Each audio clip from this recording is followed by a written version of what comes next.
Hello, in this video we will show you stomata density and sun and shadow plants.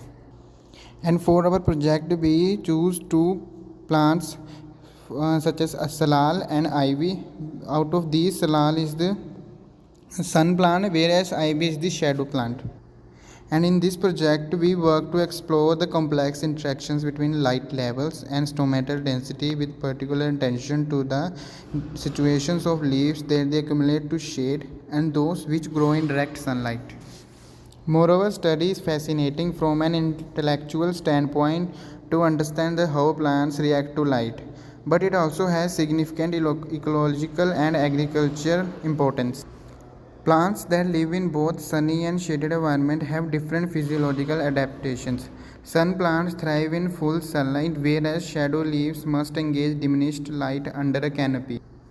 And the main aim of our study is to find out that how these light conditions can change the stomatal density in sun and shade grown leaves of two plants such as salal and ivy. And to find out the number of stomata, we need some materials such as nail polish, sellotape, microscope slides, and plant specimens. First of all, we took 3 leaves of both plants, salal and ivy, then painted nail polish on the lower and the upper side of both plants. And let it to dry for 10 minutes. And after this, we used sellotape to take the print of stomata from the lower and the upper surface and count the number of stomata under microscope. It leads us to a result that shadow plants have higher number of stomata than light plants because they need more stomata to capture more light for photosynthesis. Also, it showed that the lower surface of plants have higher number of stomata than the upper surface, as shown in this table. So moving on to the next slide, we can see that we have three different figures. The figure 1 shows us the stomata density of week 1, figure 2 shows us the stomata density of week 2, and the last figure shows us the mean stomata density of salal and ivy. So the week 1 graphs tells us about the stomata density for each plant species on week 1. So we can see that the lower surfaces have more number of stomata than the upper surfaces, and that the ivy plant has the highest number of stomata in the week 1. So moving on to the next graph, the graph for week 2 also shows the stomata density of different plants, but we can see that ivy plant still has the highest number of stomata density, but we can see that there is an increment in the number of stomata than the previous week. So moving on to the last graph, which is the combined graph for both the week.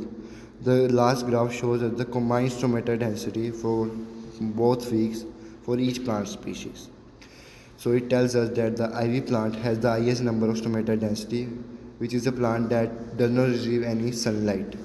So what we can interpret from these results are that the salal plant, whose scientific name is Goltheria shallon, have a moderate density of stomata, suggesting that it has adapted to its environment, most likely by means of its effective gas or water exchange system.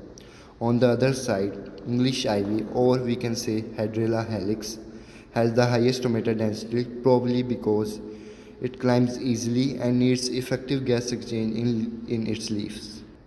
So these results supports our hypothesis that plants cultivated in shaded environments might have higher stomata density than plants grown in unshadowed environment.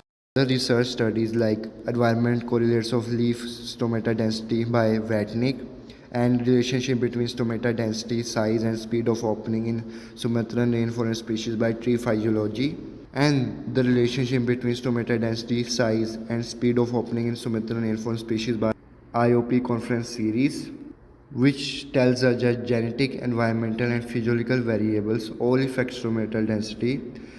Uh, so these researches has demonstrated that stomata density is highly impacted by light intensity. Further studies could examine the connection between stomata density and about how the size and length of the stomata affect the stomata density. So this is our last slide in which we have given references to the other study from which we took some information. And this is the end of our presentation. Thank you for giving us your valuable time.